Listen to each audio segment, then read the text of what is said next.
ഇനി നമുക്ക് കപ്പ വീട്ടിൽ തന്നെ നല്ല എളുപ്പത്തിൽ വളരെ കുറച്ച് സമയം കൊണ്ട് തന്നെ കപ്പ വറുത്തെടുക്കാൻ തേനി നോക്കാം. കപ്പ വറുത്തെടുക്കാൻ വേണ്ടിയിട്ട് നല്ല എളുപ്പമാണ്. അപ്പോൾ ഇതിലേക്ക് നമുക്ക് മെയിൻ ആയിട്ട് വേണ്ടത് കപ്പയാണ് വേണ്ടത്. കപ്പ നിങ്ങൾ എടുക്കുമ്പോൾ നല്ല ഫ്രഷ് ആയിട്ടുള്ള കപ്പ വേണം എടുക്കാൻ വേണ്ടിയിട്ട്. അത് കഴിഞ്ഞിട്ട് കപ്പയുടെ തൊണ്ട് കളഞ്ഞിട്ട് കപ്പ തിളച്ച വെള്ളത്തിലിട്ടിട്ട് നന്നായിട്ടൊന്ന് ചൂടാക്കണം. കപ്പ വെന്ത് പോകരുത്, കപ്പയുടെ ഉള്ളിൽ നന്നായിട്ടൊന്ന് ചൂടായാൽ മതി. അങ്ങനെ നന്നായിട്ട് ചൂടായി കഴിഞ്ഞ് കഴിയുമ്പോൾ ഈ കപ്പയിൽ നിന്ന് വെള്ളം ഊറ്റിക്കളയണം. അത് കഴിഞ്ഞിട്ട് കുറച്ച് വെള്ളം കൂടിയും ആ കപ്പയുടെ മുകളിൽ ഒഴിച്ചു കൊടുക്കണം. സാധാരണ പൈപ്പിൽ വരുന്ന വെള്ളം ഒഴിച്ചു കൊടുത്താൽ മതി. അത് കഴിഞ്ഞിട്ട് നന്നായിട്ട് ചൂടാറി കഴിഞ്ഞിട്ട് വേണം കപ്പ നല്ല കനം കുറച്ചിട്ട് കട്ട് ചെയ്തെടുക്കാൻ വേണ്ടിയിട്ട്. അത് കഴിഞ്ഞിട്ട് കപ്പ വറുത്തെടുക്കും. ഏറ്റവും ലാസ്റ്റ് കപ്പയിലേക്ക് ഒരു മസാല ഇടും. അതിന് വേണ്ടിയിട്ട് കറിവേപ്പിലയും വേണം, ഉണക്കമുളകും വേണം. അപ്പോൾ നമുക്ക് നോക്കാം ഇതെങ്ങനെ കപ്പ വറുത്തെടുക്കാം. കപ്പ വറുത്തെടുക്കാൻ വേണ്ടിയിട്ട് ഞാനിവിടെ കപ്പയുടെ തൊണ്ട് കളഞ്ഞെടുത്തിട്ടുണ്ട്. എന്നിട്ട് കപ്പ നിങ്ങൾ കട്ട് ചെയ്തെടുക്കുമ്പോൾ ഒരുപാട് ചെറിയ പീസായിട്ട് കട്ട് ചെയ്തെടുക്കരുത്. ഇതേപോലെ കുറച്ച് വലിയ പീസായിട്ട് വേണം കട്ട് ചെയ്തിട്ട് എടുക്കാൻ വേണ്ടിയിട്ട്. അല്ലെങ്കിൽ അത് വറുക്കാൻ വേണ്ടിയിട്ട് നമ്മൾ ചെറുതായിട്ട് കട്ട് ചെയ്തെടുക്കുമ്പോൾ അതിന് ആ കറക്റ്റായിട്ടുള്ള ഷേപ്പ് കിട്ടില്ല, ഭയങ്കര ചെറുതായി പോവും. അപ്പോൾ ഇതേപോലെ കുറച്ച് വലുതായിട്ട് കട്ട് ചെയ്തിട്ട് എടുക്കുക. ഈ കപ്പ ഒന്ന് നന്നായിട്ടൊന്ന് ചൂടാക്കിയിട്ട് എടുക്കണം. കപ്പ നന്നായിട്ട് വേവേണ്ട ആവശ്യമില്ല, കപ്പയുടെ ഉള്ളിലേക്ക് നന്നായിട്ടൊന്ന് ചൂടായാൽ മതി. ഇപ്പോൾ കപ്പ വേവിച്ചെടുക്കാനുള്ള വെള്ളം നന്നായിട്ട് തിളച്ചിട്ടുണ്ട്. വെള്ളം നന്നായിട്ട് തിളയ്ക്കണം. ഇതിലേക്ക് ആവശ്യത്തിന് ഉപ്പ് ചേർക്കുക. കപ്പ നന്നായിട്ട് ചൂടാറി കഴിഞ്ഞ് കഴിയുമ്പോൾ ഇതിൽ നിന്ന് വെള്ളം ഊറ്റി കളയും. അപ്പോൾ വെള്ളത്തിന് ഒരു കറക്റ്റായിട്ട് അളവില്ല. കപ്പ വെള്ളത്തിന് നന്നായിട്ട് മുങ്ങിക്കിടക്കണം. അപ്പോൾ അതനുസരിച്ചിട്ടുള്ള വെള്ളം ചേർക്കുക. ഈ വെള്ളത്തിൽ ഉപ്പ് ചേർത്ത് കഴിഞ്ഞിട്ട് നിങ്ങൾ വെള്ളത്തിൻ്റെ ടേസ്റ്റ് നോക്കുക. വെള്ളത്തിൽ ഉപ്പിൻ്റെ ടേസ്റ്റ് കുറച്ച് കൂടി നിൽക്കണം. അപ്പോഴായിരിക്കും കപ്പയുടെ ഉള്ളിലേക്ക് കറക്റ്റായിട്ടുള്ള ഉപ്പ് കിട്ടുക. ഇതിലേക്ക് കപ്പ ചേർക്കുക.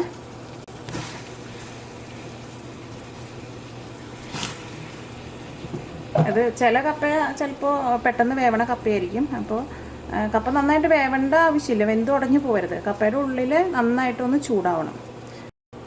ഇത് മൂടി വയ്ക്കുക.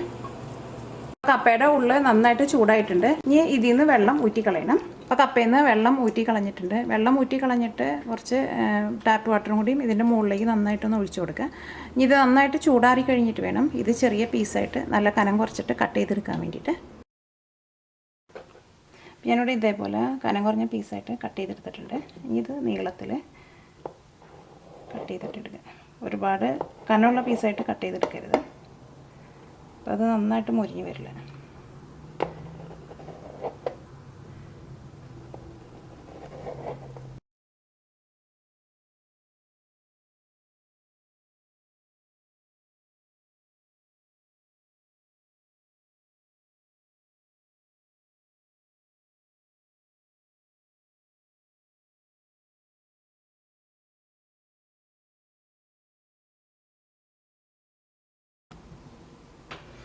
അത് കപ്പ വെന്ത് കഴിഞ്ഞ് കഴിയുമ്പോൾ ഇതേപോലെ ഇങ്ങനെ ചെറുതായിട്ട് ഇങ്ങനെ സോഫ്റ്റായിട്ട് വരണം. ഒരുപാട് വെന്ത് പോകരുത്. ഇങ്ങനെ ചെറുതായിട്ട് സോഫ്റ്റായിട്ട് വന്നാലായിരിക്കും ഇത് ഇതേപോലെ നമുക്ക് കട്ട് ചെയ്തെടുക്കാൻ വേണ്ടിയിട്ട് കുറച്ചും കൂടി എളുപ്പമായിരിക്കും. അല്ലെങ്കിൽ അത് കട്ട് ചെയ്തെടുക്കാൻ വേണ്ടിയിട്ട് ഭയങ്കര പാടായിരിക്കും. പിന്നെ വേവ് കൂടിയിട്ടുണ്ടെങ്കിലും ഇതേപോലെ നമുക്ക് കട്ട് ചെയ്തെടുക്കാൻ വേണ്ടിയിട്ട് പറ്റില്ല. നല്ല കനം കുറച്ചിട്ട് നീളത്തിൽ കട്ട് ചെയ്തെടുത്തിട്ടുണ്ട്. ഇത് വറുത്തെടുക്കുക. അപ്പോൾ കപ്പ വറുത്തെടുക്കാനുള്ള ഓയിൽ നന്നായിട്ട് ചൂടായിട്ടുണ്ട്. ഇതിലേക്ക് നമ്മൾ കട്ട് ചെയ്ത് വെച്ചേക്കുന്ന കപ്പ ചേർക്കാം.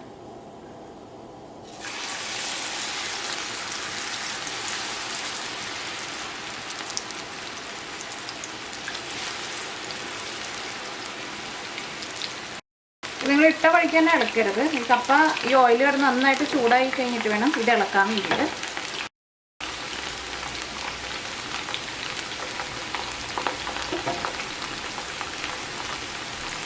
ഈ തീ പതുക്കെ ഒന്ന് കുറച്ച് വയ്ക്കാം.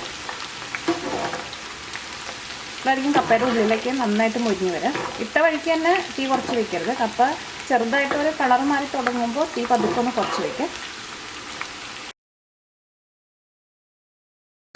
ഈ കപ്പ ഫുള്ളായിട്ട് നല്ലൊരു ഗോൾഡൻ കളറായിട്ട് വരണം. അപ്പോഴായിരിക്കും അത് നന്നായിട്ട് മുരിഞ്ഞ് വയ്ക്കുക. ചെറുതായിട്ട് ഗോൾഡൻ കളറാകുമ്പോൾ തന്നെ നിങ്ങൾ ഓയിലിൽ നിന്ന് എടുക്കരുത്. ഇത് ഫുള്ളായിട്ട് നല്ലൊരു ഗോൾഡൻ കളറായിട്ടുണ്ട്. ഇനി ഇത് ഓയിലിൽ നിന്ന് എടുത്ത് മാറ്റാം. ഇങ്ങനെ ഓയിലിൽ നിന്ന് എടുത്ത് മാറ്റണ സമയത്ത് തീ നന്നായിട്ട് കുറച്ച് വയ്ക്കാം. ഇനി ചിലപ്പോൾ അത് പെട്ടെന്നായിട്ട് കരിഞ്ഞു പോകും.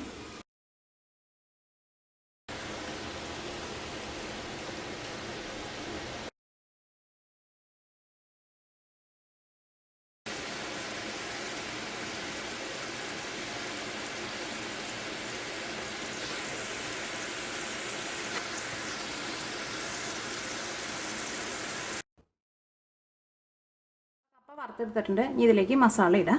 ഇതിലേക്ക് മസാല ഇടാൻ വേണ്ടിയിട്ട് ഒരു പാൻ വെച്ചിട്ട് ചൂടാക്കുക. അപ്പോൾ പാൻ നന്നായിട്ട് ചൂടായിട്ടുണ്ട്. ഇതിലേക്ക് കുറച്ച് ഓയിൽ ഒഴിക്കാം. ഞാൻ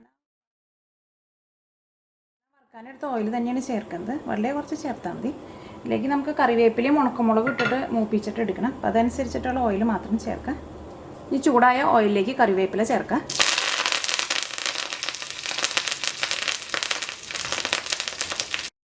അപ്പോൾ കറിവേപ്പില മൊരിഞ്ഞിട്ടുണ്ട്. ഈ തീ നന്നായിട്ട് കുറച്ച് വയ്ക്കുക. ഇതിലേക്ക് നിങ്ങളുടെ എരിവിനനുസരിച്ചിട്ടുള്ള മുളക് പൊടി ചേർക്കുക. തീ നന്നായിട്ട് കുറച്ച് വയ്ക്കുക, അല്ലെങ്കിൽ മുളക് പൊടി കരിഞ്ഞു പോകും.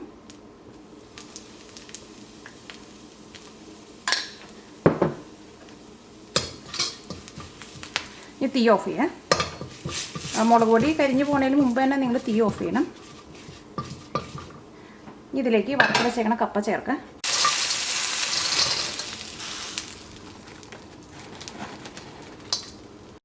അല്ലെങ്കിൽ നിങ്ങൾ മുളക് പൊടി ഇടാൻ പോകുന്നതിന് മുമ്പ് തീ ഓഫ് ചെയ്താലും കുഴപ്പമില്ല. കാരണം ഓയിൽ നന്നായിട്ട് ചൂടായിട്ടിരിക്കുന്ന കാരണം ആ ചൂടായ ഓയിലിലേക്ക് ഉണക്കമുളക് ചേർത്ത വഴിക്ക് തന്നെ ഉണക്കമുളക് നന്നായിട്ട് അങ്ങോട്ട് മൊരിയും. ഉണക്കമുളക് കരിഞ്ഞു പോകരുത്. ഇതിൻ്റെ മുകളിലേക്ക് കുറച്ച് ഉപ്പൊന്ന് വിതറി കൊടുക്കാം. കപ്പ നമ്മൾ വേവിച്ചപ്പോൾ ഉപ്പ് ചേർത്തിട്ടുണ്ടായിരുന്നു. അപ്പോൾ വട്ടയെ കുറച്ച് ഉപ്പൊന്ന് വിതറി കൊടുക്കാം. ഇത് നല്ല ക്രിസ്പി ആയിട്ടാണ് ഇരിക്കുന്നത്. ഇത് നന്നായിട്ട് ചൂടാറണം. നന്നായിട്ട് ചൂടാറി കഴിഞ്ഞ് കഴിയുമ്പോൾ ഇത് നല്ല ക്രിസ്പി ആയിട്ട് വരും. നന്നായിട്ട് ചൂടാറി കഴിഞ്ഞിട്ട് കഴിക്കാനായിരിക്കും ടേസ്റ്റ്. നിങ്ങളെല്ലാവരും ട്രൈ ചെയ്ത് നോക്കുക. നിങ്ങൾക്ക് എല്ലാവർക്കും നല്ല ഇഷ്ടമാവും അത്.